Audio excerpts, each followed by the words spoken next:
Sir sir Jitan Ram Manjhi का कहना है कि 14 जनवरी से नीतीश कुमार फिर से पलटी मार सकते हैं। ये खबर जीतन राम मांझी को होगी। मैं कोई नीतीश कुमार का प्रवक्ता हूँ नहीं।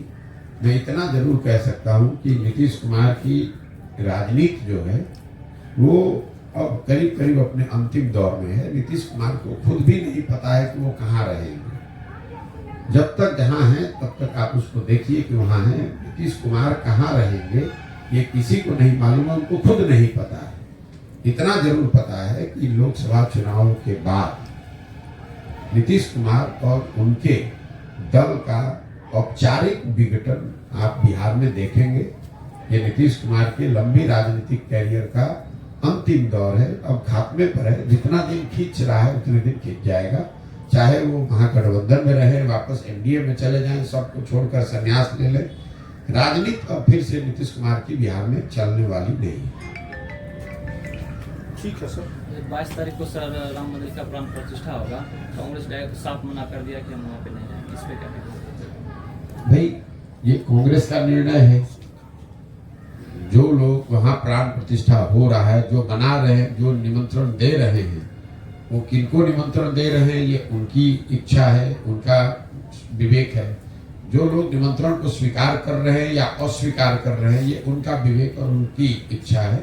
इस पर मेरा क्या, मुझसे आप क्या टिप्पणी चाहते हैं? जैसे आपने खबर में पढ़ा वैसे हमने भी कल खबर में पढ़ा कि कांग्रेस ने विचार विमर्श करने के बाद ये तय किया है कि वो राम मंदिर के ओपनिंग सेरेमनी में हिस्सा नहीं बनेंगे। बिहार में सर ये जातीय जनगणना जो है उसके पक्ष में आप हैं या वो सही है या गलत है क्या? मेरे भाई, जातीय जनगणना का ये जो बात है ये पिछले 2 बरस से बिहार में इसको चलाया जा रहा है। काठ की हांडी है, फिर से चूल्हा पर चढ़ाने का हर संभव प्रयास किया गया है। पहली बात तो आप ये समझिए कि कोई जातीय जनगणना हुई नहीं है। जनगणना और सर्वे में जमीन आसमान का फर्क है, क्योंकि जनगणना का एक वैधानिक आधार है, सर्वे का कोई वैधानिक आधार नहीं है। जनगणना केंद्र सरकार का विषय है, राज्य सरकार जनगणना नहीं करा सकती है। राज्य सरकार ने सर्वे कराया है। अब अगर सर्वे की बात को ही ले लें तो जो सर्वे में किसी भी तरह के जो आप सर्वे करते हैं उसके जरिए अगर समाज की स्थिति के बारे में सरकार को या समाज को बेहतर समझ उनकी बनती है तो उसका स्वागत होना चाहिए, उसमें कोई दिक्कत नहीं है। लेकिन सिर्फ जानकारी इकट्ठा हो जाने मात्र से समाज का, लोगों का भला होना होता। तो सबको मालूम है कि बिहार देश का सबसे गरीब राज्य है, आप उसको क्यों नहीं सुधार पा रहे हैं? सबको मालूम है कि जो अपने दलित और पिछड़े समाज के लोग हैं वो आर्थिक सामाजिक नजरिए से पीछे छूटे हुए हैं, उनको कोई क्यों नहीं सुधार पा रहा है? तो सर्वे में जो और सबसे बड़ी बात, जो सर्वे में जानकारी निकल के आई वो क्या दिखाती है कि पिछले 30-35 सालों में समाज के जिन पिछड़े और वंचित समाज की चर्चा करके, जिनके नाम पर राजनीति करके जो लोग सत्ता में बैठे हैं, उनके 30-35 साल के शासनकाल में भी उन समाज के लोगों का कोई भला नहीं हुआ है। ये तो लोगों की मूर्खता है।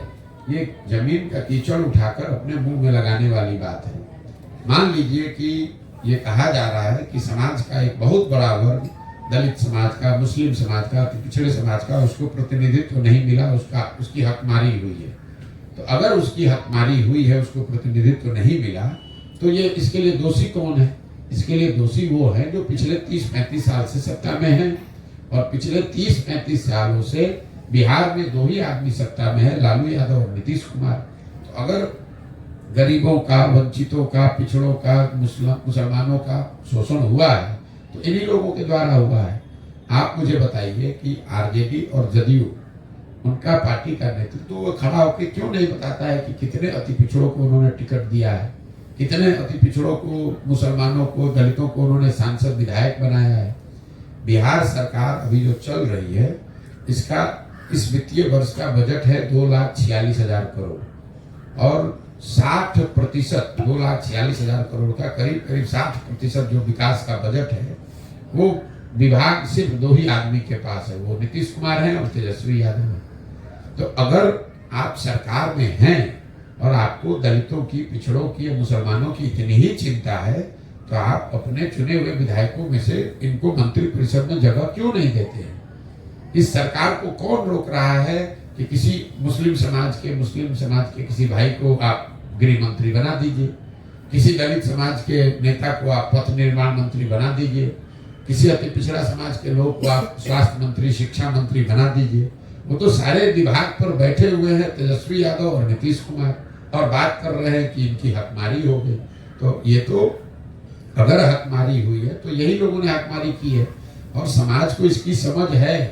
ये बार बार काठ की हांडी दोबारा चढ़ने वाली नहीं है। सर्वे हुआ, इन लोगों ने उसको भुनाने की कोशिश की, समाज में उसका कोई असर नहीं देख रहे, लोग भूल गए। क्योंकि बार बार एक ही चीज पर कितनी बार लोगों को बेवकूफ बनाइएगा। सर आज की बंदी को लेके क्या कहना चाहोगे? कौन सा बंदी? अभी जो गाड़ी चलना बंद है। अब गाड़ी, हम कोई एक्सपर्ट तो है नहीं, हम लोग की यात्रा भी रुकी है, उसी चक्कर में आज हमको चलना था। ये रोड पर जो तोड़ फोड़, गाड़ी रोक टोक हो रही है, तो केंद्र सरकार का पहले 2 तारीख को भी एक हड़ताल हुआ था, तो फिर खबर आई कि समझौता हो गया है। आज किसी दूसरे ड्राइवर के संघ ने शायद स्ट्राइक की बात करी है, उसकी वजह से रोड पर गाड़ियों को चलने में दिक्कत हो रही, इसीलिए हम लोग भी आज मुझे यहाँ से निकलना था, इसीलिए आज हम भी यहाँ रुके हुए।